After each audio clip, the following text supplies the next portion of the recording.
Hey everyone, welcome to another deep dive. Yeah. Today, we're going to get you up to speed on something that might seem, I don't know, maybe a little old school, Yeah. but it's still super relevant for businesses. We're talking 800 numbers.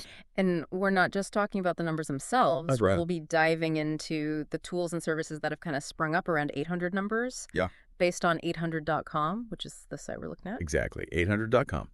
I think most people, they get the basic idea, right? Yeah. You call an 800 number, it's free for you, the caller.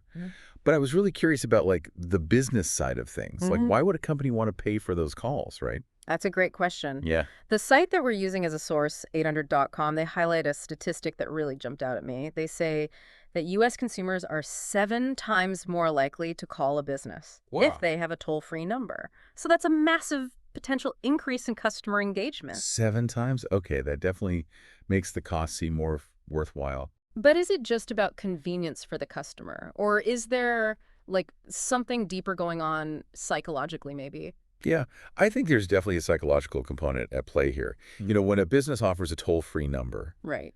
it subtly signals trust and accessibility. Like, it tells the customer, we value your call enough that we're willing to pay for it. Yeah. You know what I mean? That makes sense. It's like you're removing a barrier. You're showing that you're serious about customer service. Absolutely. It's almost like a nonverbal cue for legitimacy, professionalism. Right. It's no wonder that research shows that, you know, customers perceive businesses that have 800 numbers as more established and reliable. So it's not just a functional tool. It actually influences, like, perception. Right. Never thought about it that way. Yeah. It's amazing how these seemingly small details can have a big impact. Speaking of details, I have to admit, I stumbled across something while reading 800.com. Okay. That was really surprising. What's that? Did you know that the original 800 number system, it wasn't designed for businesses at all? Ah, yes. What? The 800 number origin story. It's a fun fact. Totally. So the very first system was set up by AT&T back in the 60s. Wow. And its purpose was livestock tracking. Livestock tracking. Wait, are you serious? Yeah. Like, farmers were calling in to check on their cows using an 800 number? Well, not exactly. It was more about AT&T using the system internally to manage long-distance calls that had to do with livestock, transportation, sales, that kind of thing. Right. It was more about streamlining their own billing Gotcha. than it was about farmers making calls. So pretty far cry from how we use 800 numbers today. Totally different, yeah. Wow. It really makes you wonder what's being used today. Yeah. That seems niche. That could be commonplace in the future. Totally. Yeah, great example of how tech can be repurposed. Find a new life in totally different ways than you expect. But getting back to the numbers themselves, something else on 800.com caught my eye. They mentioned a bunch of prefixes. Yeah. Besides 800, there's 888, 877, 866. It goes on and on. Like, what's the deal with that? So that all comes down to supply and demand. Okay. As toll-free numbers, you know, exploded in popularity, Right. the original 800 prefix just couldn't keep up with the demand. Right. So they had to introduce new prefixes to meet, you know, the growing needs. Okay, so it's kind of like when all the cool usernames on a website are taken, and they have to start adding numbers or weird combinations, you know, to keep up. That's a perfect analogy. Yeah. And just like those usernames, each toll-free prefix, it's distinct. Right. So calling 1-800-Flowers is totally different from calling 1-888-Flowers. So even though they all function as toll-free numbers, they're totally different phone lines. Completely different. Gotcha. Important to remember if you're trying to track down a business. Yeah, for sure. Now, while we're talking about these numbers, I got to ask about something that 800.com really emphasizes: vanity numbers. Oh, yeah. You know, like 1-800-Flowers, 1-800-Contacts. They even have this whole vanity marketplace. They do. What's the big deal with these customized numbers? Well, vanity numbers are all about memorability and brand reinforcement. Think about it. Would you be more likely to remember a string of random digits? No. Or a catchy phrase that relates directly to the business? The catchy phrase, for sure. It just sticks in your head. Exactly. And that's why businesses invest in vanity numbers. Makes sense. They're just easier to remember. Right. And they, you know, reinforce that brand message. It's like another form of marketing, basically. And 800.com has some wild examples on their site. I saw 800 vape oil, 844 locked up. Wow. Even 844 my Wagyu. Some of them really grab your attention more than others. Right. It makes you wonder if there's a vanity number for every single business out there. It's like a game trying to come up with the most creative one. It is. But for our listeners, I gotta ask, would you be more likely to call a business if it had a catchy vanity number? That's a good question. Right. Does it make the business seem more credible or more fun? Something to think about. Yeah, totally. For sure. Okay, so we've got these catchy numbers, and we know they encourage people to call, but what happens once the call connects? That's where things get even more interesting, because 800.com, they're not just about selling numbers. They offer all these additional services like call forwarding, call tracking. Yeah, and that's where we see how 800 numbers have really evolved. Right. Beyond just like a nice to have, they're part of a whole strategy now. Yes. For communication and marketing. This is what I was so curious about. Yeah. Can we break down a couple of these services and why they matter? Absolutely. Let's start with call forwarding. Okay. This gives businesses a ton of flexibility. You can route calls to any phone anywhere. Oh, wow. So you're not like chained to your desk just waiting for the phone to ring. You could be at a client meeting, at a conference, even on vacation, and still never miss an important call. Exactly. And you can set up different forwarding rules based on time of day, or caller ID even. Wow. It gives businesses so much control over their communication. It's like having a virtual receptionist like 24/7, even if you're a one-person operation. Exactly. Exactly. That's so cool. And, beyond just the convenience, there's a real emphasis today on data. Right. In business communication. That's where call tracking and analytics come in. Data-driven communication. That sounds kind of intimidating. What does that even involve? It's not as complicated as it sounds. Imagine you own a bakery. Okay. And you see this spike in calls every Tuesday. Okay, yeah.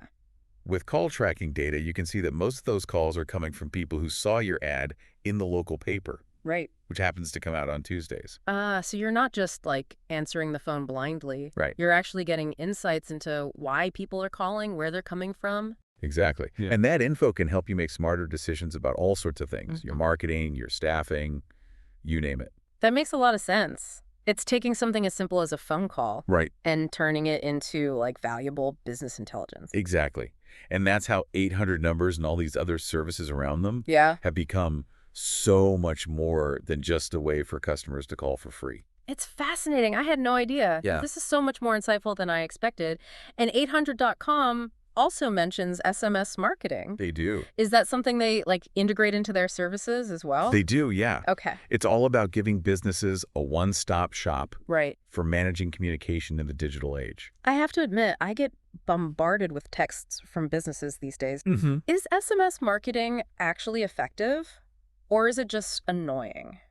Well, that's a great question. There's definitely a fine line between effective communication and being just another source of noise. But what's interesting is that text messages actually have a way higher open rate than emails do. People are much more likely to see a text than an email that could just get lost in their inbox. I guess that makes sense. I know I'm way more likely to check a text immediately than sort through my emails. Right. But doesn't it feel a little intrusive, though, to have businesses texting you? Well, yeah, that's where the strategy comes in, right? Right. It's not just about blasting out random messages to everyone. Yeah. It's about building a relationship with your customers who have specifically opted in to receive those messages. Right. So you provide value.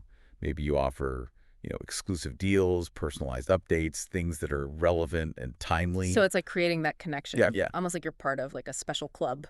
Exactly. And 800.com, they provide tools to manage those relationships. Okay. So you can craft these targeted campaigns that actually resonate with people. So it's about using technology to enhance that communication, not just add to all the noise that's already out there. It makes me think back to that statistic we talked about earlier about customers being 7 times more likely to call a business with a toll-free number. Right. Do you think that's true across the board? Or does it kind of depend on what type of business it is? That's a really good point. Yeah. I'd say it probably does vary depending on the industry, the audience, all that. Right. Like, for example, a local plumber probably wouldn't see the same impact as, like, a huge national company. Yeah. E-commerce or something. It's less about the distance in that case. Right. And more about just, like, having a dedicated business line, something that's professional and trustworthy. Exactly. Yeah. Exactly. It's all about understanding your customers and knowing what matters most to them. This whole conversation is making me realize just how much I didn't know about 800 numbers. I kind of went into this thinking they were a bit outdated, but clearly they've evolved along with how businesses operate, today. For sure. Yeah. It's a testament to how this seemingly simple concept can adapt and thrive, even in the digital age.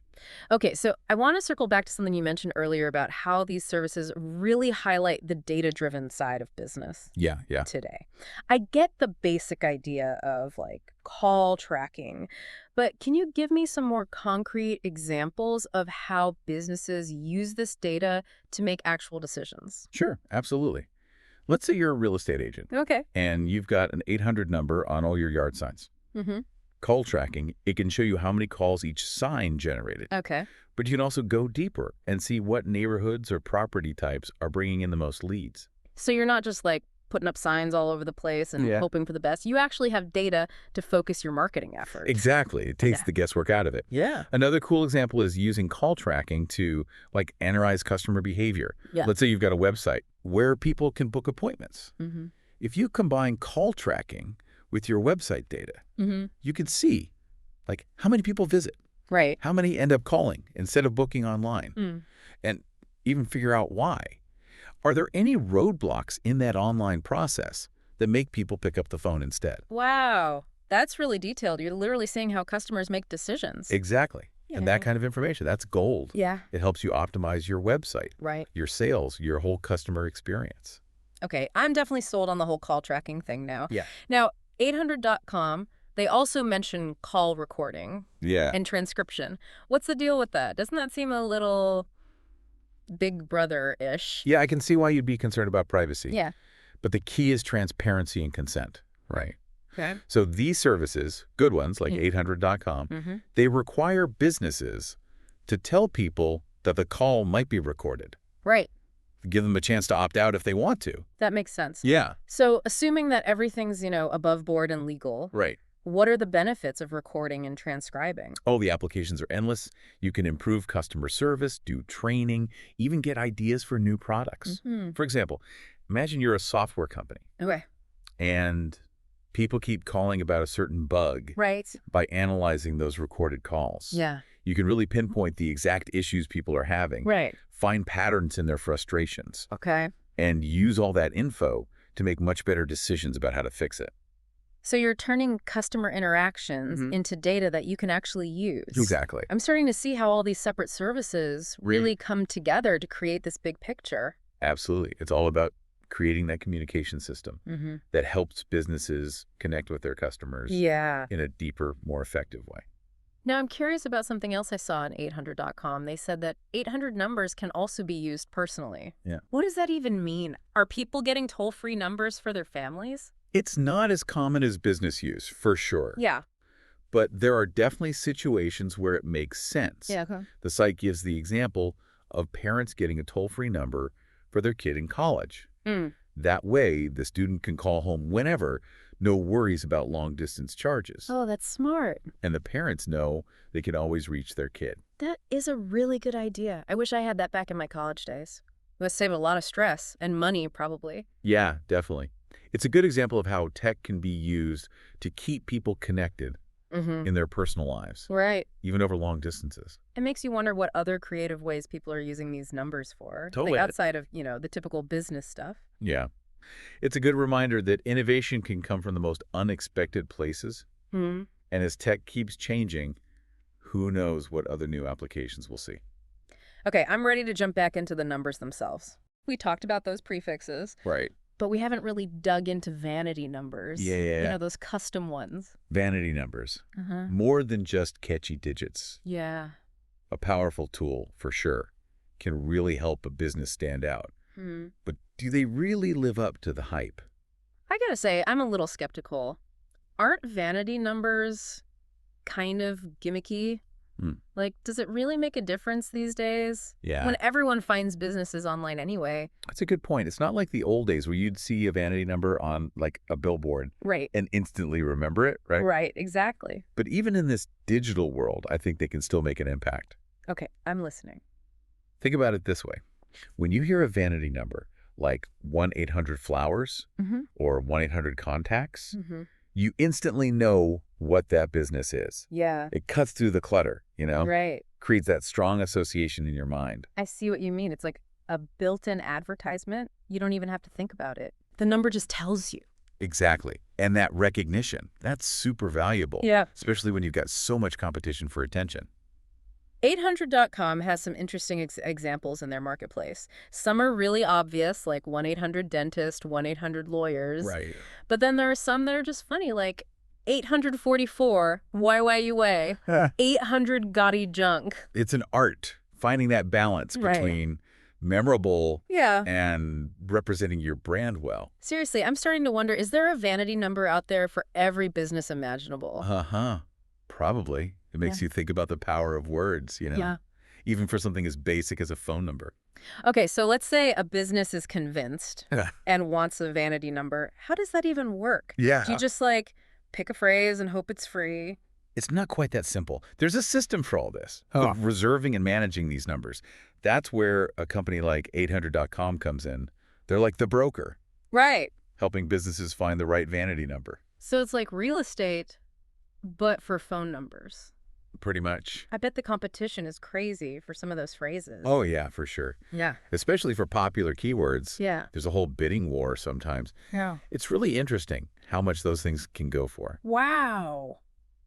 This whole deep dive has really been eye-opening. Yeah. I went into this thinking, 800 numbers, whatever, but they're way more complex than I ever realized. For sure. They're like strategic assets. Definitely. And when you combine those numbers with all the other stuff we talked about, like call forwarding, tracking, the analytics, even SMS, it becomes this whole toolkit for connecting with customers in a much better way. I have one last question about 800.com. Okay. They've got a lot of customer reviews on their site. Yeah. All super positive, of course. Is that typical for this kind of service? It's pretty common, yeah. Okay. Most companies want to show off their good feedback. Right. Builds trust. But what's interesting with 800.com is how consistent it is. People talk about how easy it is to set things up, great customer service, that the website is user-friendly. So it's not just about the numbers. Right. It's the whole experience of working with them. Exactly. Now, of course, we always got to take those online reviews with a grain of salt. Yeah. But when you see that much positive stuff, it does tell you something. It does. Okay, so as we wrap up, what's the main takeaway you want our listener to remember? The big thing is 800 numbers and everything around them. It's all more relevant than ever for businesses today. Yeah. They've gone way beyond just being, a free way to call. Right. It's about strategy. It's about brand. It's about customer experience. Absolutely. And even if you're not running a business right now, this has given everyone a look into how businesses communicate and the thought that goes into even something as simple as a phone number. For sure. It's a reminder that even online, those personal connections, they still matter. They do. And sometimes, it all starts with a phone call. I love that. Great place to end it. Yeah. We covered a lot today. The history of 800 numbers, the power of vanity numbers, data, and even, how you can use them personally. It's been a fun one. It has. And for our listeners, if you're curious, keep exploring. Yeah, for sure. Maybe you'll find a new tool for your business or, hey, even a creative way to use a toll-free number yourself. Yeah, absolutely. Keep those deep dives going. Until next time, thanks for listening.